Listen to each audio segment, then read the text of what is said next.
غزوہ خندق میں جب عمر بن عبد الود میدان میں اترا جو 100 لوگوں کے خلاف اکیلا لڑتا تھا اور اس نے مسلمانوں کو مقابلے کے لیے پکارا، تب مسلمانوں کے بڑے بڑے بہادر جوان اس کا مقابلہ کرنے سے کترا رہے تھے۔ اب حضرت علی المرتضیٰ اس کے مقابلے میں اترے تو اس نے کہا کہ میرا نام میری ماں نے عمر بن عبد الود رکھا ہے، لیکن میں تمہیں مارنا نہیں چاہتا۔ اس کے جواب میں حضرت علی المرتضیٰ نے یہ تاریخی جملہ کہا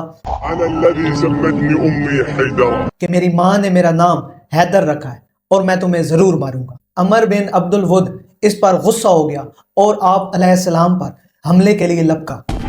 اس نے آپ پر ایک کاری ضرب لگائی تو آپ نے اپنی ڈھال سے اس کو روکا۔ اس کے شدید حملے کی وجہ سے ڈھال ٹوٹ گئی اور آپ کے کندھے پر زخم ہو گیا۔ جب حضرت علی علیہ السلام نے اس پر حملہ کیا اور تلوار کی ضرب لگائی، وہ ضرب اتنی شدید تھی کہ وہ ڈھال بھی ٹوٹ گئی اور اس کا جسم 2 حصوں میں تقسیم ہو گیا۔